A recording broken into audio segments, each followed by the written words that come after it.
जो आज हम पढ़ने वाले हैं क्लास 8 लाइक चैप्टर, जो ही बहुत ज़्यादा इंटरेस्टिंग चैप्टर है। चलिए आज शुरू करते हैं इन वन शॉट। तो आज हम शुरू करेंगे इस चैप्टर में हम क्या क्या पढ़ेंगे। What makes thing visible, the laws of reflection, formation of image by plane mirror, regular and diffuse reflection, how reflected light can be reflected again, construction of periscope, sunlight white or colored, what is inside our eyes, the accommodation of eyes, the defects of vision, care of the eyes, brain system, the nutrition and eye health। तो आज हम ये सब interesting chapter पढ़ने वाले हैं।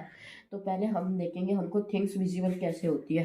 Have you ever thought about why are you able to see objects around you? These require essentially two things की जरूरत होती है हमें।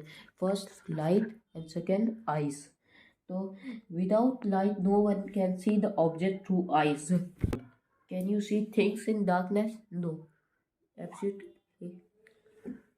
When you enter a dark room, everything seems black। जब आप एंटर होते हैं एक डार्क रूम में तो आपको सिर्फ डार्क चीज मतलब पूरा ब्लैक होता है, आपको कुछ दिखाई नहीं देता है। 60 फिर but if a light bulb is turn on everything is clearly see. फिर आप जब अगर लाइट के स्विच के बाद जाएंगे, आप स्विच दबाएंगे तो लाइट जलेगी, फिर आपको अच्छे से सब कुछ दिखाई देगा। फिर हम पढ़ने वाले अगला टॉपिक है रेक्टिलिनियर प्रोपोगेशन ऑफ लाइट। इसका मतलब है जैसे कि लाइट है वो बस एक सिंगल मतलब स्ट्रेट लाइन में ट्रैवल करती है, तो उसको हम कहेंगे रेक्टिलिनियर प्रोपोगेशन ऑफ लाइट। तो हम तो इसके बाद है laws of reflection. There are two types of laws of reflection. तो फर्स्ट है angle i equals to angle r. Angle i होता है इंसिडेंट एंगल ऑफ इंसिडेंस और एंगल आर होता है एंगल ऑफ रिफ्लेक्शन। तो हम बताने वाले हैं ये मतलब इंसिडेंट रे होती क्या है, ये हम डायग्राम से आपको बताएंगे। रिफ्लेक्टेड रे, नॉर्मल रे, जैसे कि ये देखिए, ये एक जैसे इधर से एक लाइन जा रही है। अबे तो मुंह पास लेके जाना भाई, दूर मत कर। इधर जा रही है और फिर एक बीच में नॉर्मल जा रही है इसको। फिर एक ये सरफेस है जिसको हम कहते हैं पॉलिश सरफेस। इसे कहेंगे क्या? Polish surface. ये है angle I, incident angle of incidence. और ये जो बीच में है उसे कहेंगे नॉर्मल रे। बीच में क्या जाती है? नॉर्मल रे। और इसे क्या कहेंगे? एंगल आर, जो होती है एंगल ऑफ रिफ्लेक्शन। तो अब हम आगे चलते हैं इसके बाद।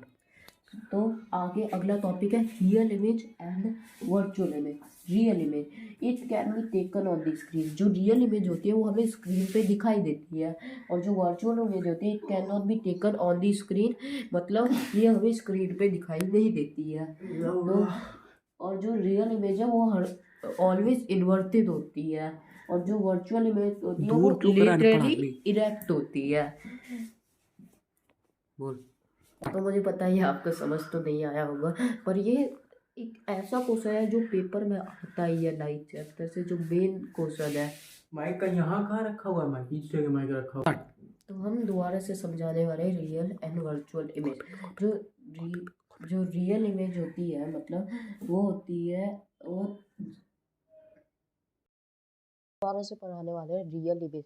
रियल इमेज होती क्या है हम दोबारा से बताएंगे क्योंकि बच्चों को अभी समझ नहीं आया होगा। और वर्चुअल इमेज, तो रियल इमेज जो होती है वो स्क्रीन पर दिखाई देती है। जैसे आप कहीं भी जैसे मूवी सेंटर यहाँ पे गए होंगे तो आपने देखा होगा स्क्रीन पर पूरा जो दिखाई देता है वो रियल इमेज है, मतलब वो जो स्क्रीन पे ऑप्टेट होती है।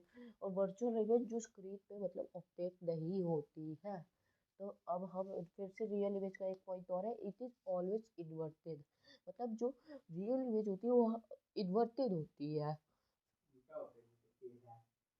और ये क्या होगा? तो इन्वर्टेड का मतलब क्या हुआ? जैसे आप अपनी इमेज में फोटो को देख रहे हैं तो वो आपको उल्टी दिखाई देगी। और जो वर्चुअल इमेज होती है वो it is always erect but laterally inverted. जो वर्चुअल इमेज होती है वो इरेक्ट होती है बट वो लेटरली इन्वर्टेड भी होती है। तो अब अगला हम टॉपिक पढ़ेंगे रेगुलर एंड डिफ्यूज रिफ्लेक्शन। तो रेगुलर रिफ्लेक्शन होता क्या है, जैसे कि इसे हम लिख के बताएंगे। देखिए, जैसे कि कोई सरफेस है, ये होगी पॉलिश सरफेस, ये वाली पॉलिश सरफेस। फिर जो ये एंगल ऑफ इंसिडेंट रिफ्रैक्ट होगी एंगल आर, जैसे कि एंगल आई है और ये जो बीच में नॉर्मल रे है। तो रेगुलर रिफ्लेक्शन होता क्या है, जब इंसिडेंट रे रिफ्लेक्ट होती है पॉलिश सरफेस से, तो उसे हम कहते हैं रेगुलर रिफ्लेक्शन। पॉलिश सरफेस, ये वर्ड याद रखना उसमें रियल इमेज में। और फिर हम पढ़ेंगे वर्चुअल इमेज। वर्चुअल इमेज जैसे कि ये हो गई, फिर ये हो गई रफ सरफेस, ठीक है। फिर ये जब इंसिडेंट रे आएगी तो ये मतलब एकदम ऐसे सीधा नहीं जाएगी, ये मतलब जैसे ऐसे चली गई, कभी ऐसे चली गई, कभी ऐसे चली गई, पर रहेगा वो ये सेम। मतलब इसके लॉस ऑफ रिफ्लेक्शन में कोई अंतर नहीं आएगा, बस रहेगा ये वैसे हो जाएगा डिफ्यूज, मतलब रफ सरफेस के कारण। मतलब लॉज ऑफ रिफ्लेक्शन में कोई अंतर नहीं आएगा, ये सीधा मतलब जैसे रफ सरफेस है तो ये वैसे ही होगा, पर टेढ़ा में रह जाएगी लाइन।